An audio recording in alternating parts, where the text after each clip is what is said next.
बहुत सालों के बाद मेरा मन हुआ कि मैं आज संगीत सुनूंगा, मुझे सुनने दो।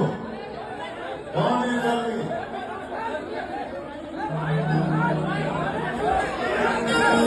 कोई मारपीट नहीं करेगा। हेलो, प्यार से कोई झगड़ा नहीं करेगा।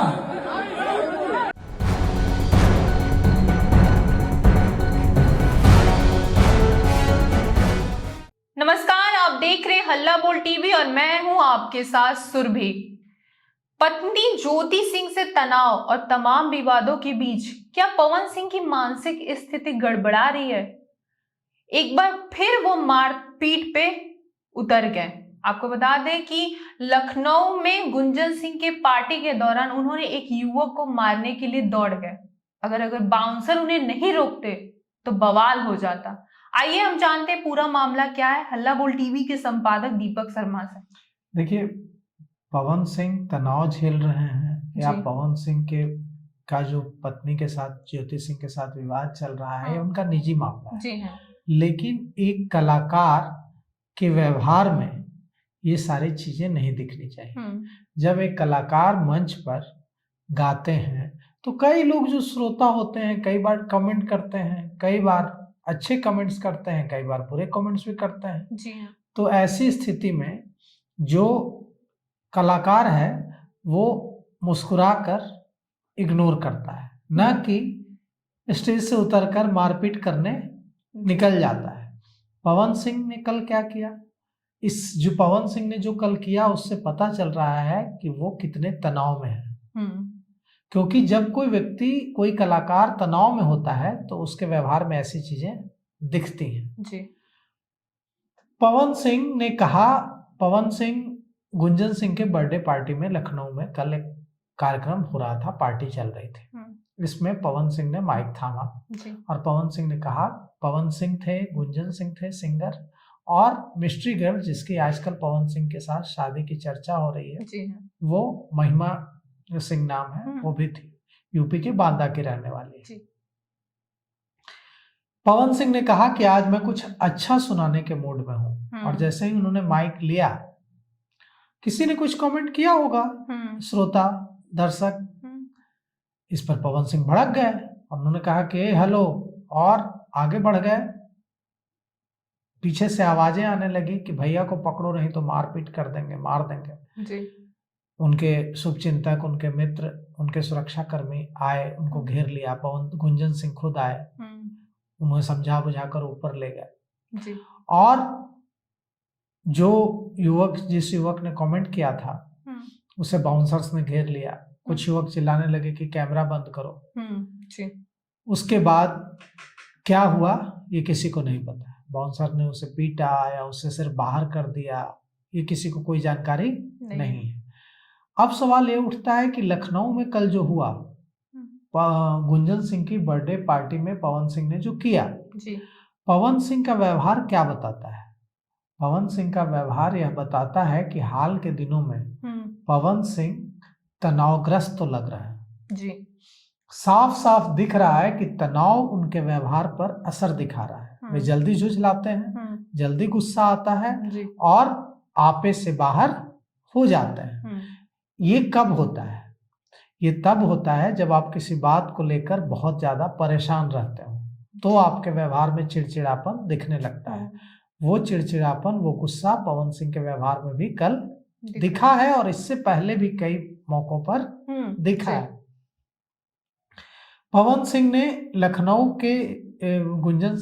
में जो गुंजन सिंह की पार्टी जो हुई उसमें जो किया और वहां जो हालात बने, ये पहला मौका नहीं है। ऐसे अगर आप हाल फिलहाल के कुछ मौकों को देखेंगे तो उसमें पवन सिंह का व्यवहार ऐसा ही रहा है। पवन सिंह खुशमिजाज स्वभाव के लिए जाने जाते थे। जी हाँ। हंसते मुस्कुराते रहने के लिए जाने जाते थे, ठहाके मारकर हंसते हुए देखा जाता था उन्हें। जी हाँ। कहा जाता था कि स्माइलिंग फेस है, हर बात पर हंसते रहता है, मुस्कुराते रहता है, ज्यादा टेंशन नहीं लेता है। लेकिन अब पवन सिंह वैसे नहीं रहे। अब पवन सिंह एक अलग किस्म के व्यक्ति के रूप में आ रहे हैं सामने, जो गुस्से में रहता है, जो तनाव में रहता है, जो झुझलाया हो रहता है। कुछ लोग इसे अहंकार करार दे रहे हैं कि ये पवन सिंह का अहंकार है, पवन सिंह को इतना ज्यादा फेम मिल गया, पावर स्टार का तमगा मिल गया और ये उनसे संभल नहीं रहा है। तो सुपरस्टार बनने और पावर स्टार बनने का जो अहंकार है उनके सिर पर चढ़ गया है, वो अपने आगे किसी को कुछ समझ नहीं रहे। लेकिन ऐसे लोगों को यह सोचना चाहिए, जो लोग ऐसा आरोप लगा रहे हैं, कि एक कलाकार भावुक किस्म का इंसान होता है। जो भावुक होता है, संवेदनशील होता है, इमोशनल सेंटिमेंटल होता है, वही कलाकार बनता है। कलाकार जो भावुक नहीं है वो कलाकार नहीं हो सकता है। तो एक कलाकार भी तो भावुक होगा, इंसान होगा, इंसान है तो भावुक होगा। तो जब उसके जीवन में कई तरह की ऐसी चीजें आती हैं जो उसके मुताबिक नहीं हो पाती हैं, चाहे वो पारिवारिक विवाद हो या दूसरी तरह की चीजें हो। हाल के दिनों में पवन सिंह के साथ क्या क्या नहीं हुआ, जो आप सोचिए कि वो अगर हमारे साथ है, आपके साथ है, किसी और के साथ होता तो क्या वो नहीं तोड़कर रख देता? बिल्कुल तोड़कर रख देता। तो पवन सिंह के साथ जो हुआ वो किसी को भी तोड़कर रख देता। ज्योति सिंह को भी इसने इस विवाद ने तोड़ा होगा और पवन सिंह को भी तोड़ा होगा। क्या नाम था उसका? अंजलि राघव। उनका नाम, उन अभिनेत्री का नाम था अंजलि राघव। तो अंजलि राघव अभिनेत्री हैं, हरियाणा की हैं, भोजपुरी फिल्म इंडस्ट्री में काम करने आई थी। लखनऊ में एक कार्यक्रम के दौरान पवन सिंह ने उन्हें गलत तरीके से छुआ था, बाद में इसके लिए माफी भी मांगी थी और इसे लेकर उन्हें धमकियां भी मिली थी हरियाणा से, विवाद भी हुआ था। तो इस तरह की जब चीजें होती हैं तो जो आरोपी होता है उस पर भी तो बहुत प्रेशर बनता है। ठीक है, पवन सिंह की गलती है, गलती नहीं है, ये अपराध है। अगर किसी और व्यक्ति ने ऐसा किया होता तो उसकी गिरफ्तारी होती। आप किसी भी महिला को आप कैसे छू सकते हैं गलत तरीके से बिना उसकी अनुमति के? अगर कोई और होता तो उसकी गिरफ्तारी होती। इस मामले में पवन सिंह की भी गिरफ्तारी होनी चाहिए थी। लेकिन जब उन पर अंजलि राघव ने कहा था कि दिल्ली पुलिस में केस करेंगे और उन्हें बदनाम करने की कोशिश की जा रही है, ये सारे विवाद का कुछ तो तनाव पड़ा होगा, असर पड़ा होगा। बिल्कुल। तो ये सारे तनाव, ये सारी चीजें, ये ज्योति सिंह के साथ विवाद, अंजलि राघव के साथ विवाद और बाकी जो चीजें हैं, इन सब का असर अब पवन सिंह के व्यवहार पर दिखने लगा है। हालांकि पवन सिंह खुशमिजाज जाने जाते हैं। उनका अभी फिलहाल एक इंटरव्यू हाल में हुआ था जहां उनसे टीआरपी किंग उनको बोला जाता है। वो जहां जाते हैं उस शो का टीआरपी बढ़ जाता है। वो बिग बॉस जैसे शो जो पूरे वर्ल्ड में फेमस है, वहां गए थे तो उसका टीआरपी उस दिन का बढ़ गया था। तो पूछा गया था क्या आप ही की वजह से बढ़ा है? उन्होंने बोला मैं फेसबुक तो नहीं चलाता, ना मुझे ना उससे मतलब, चाहूँ तो आज सीख जाऊं। हाँ, लेकिन मैंने इंस्टाग्राम खोल के देखा था तो हाँ, उसका टीआरपी बढ़ा हुआ था। लेकिन उन्होंने बोला ये मेरा जनता का प्यार है, मेरी माँ का प्यार है। वो बस ये नहीं कि उनको घमंड था, लेकिन इतने विवाद जो विधानसभा चुनाव के दौरान उनकी ज्योति सिंह के द्वारा किया गया, लोकसभा चुनाव में भी जो हुआ। ज्योति सिंह तो विक्टिम है ना। जी हाँ, देखो ऐसा है सुरभि कि ज्योति सिंह तो विक्टिम है। जी हाँ, ज्योति सिंह को आप कटघरे में नहीं खड़ा कर सकते हैं। हर पत्नी का पति पर अधिकार होता है। अगर आपने जैसे ही उसकी मांग में सिंदूर भर दिया, वो आपकी बॉस हो गई। नहीं, जिस तरह से और वो मामले सामने आए, जनता के सामने आए, वो भी थोड़ा तनाव हो जाता है, क्योंकि सबके निजी मामले होते हैं घर के अंदर, लेकिन जिस तरह जनता के सामने आए उनके तो सारे उसके लिए पवन सिंह जिम्मेवार है ना, उसके लिए ज्योति सिंह जिम्मेवार नहीं है ना। बिल्कुल, ज्योति सिंह को जो लोग जिम्मेवार ठहरा रहे हैं वो तो गलत कर रहे हैं ना।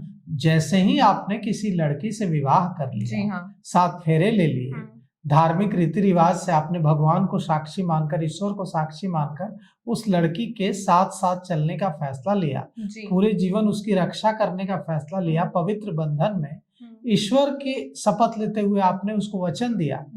आप कैसे, आप हिंदू धर्म तो एक ऐसा धर्म है जिसमें विवाह जो है 1 जन्म का नहीं 7 जन्मों का बंधन माना जाता है, और आप तो कुछ साल नहीं निभा पा रहे हैं भाई जी।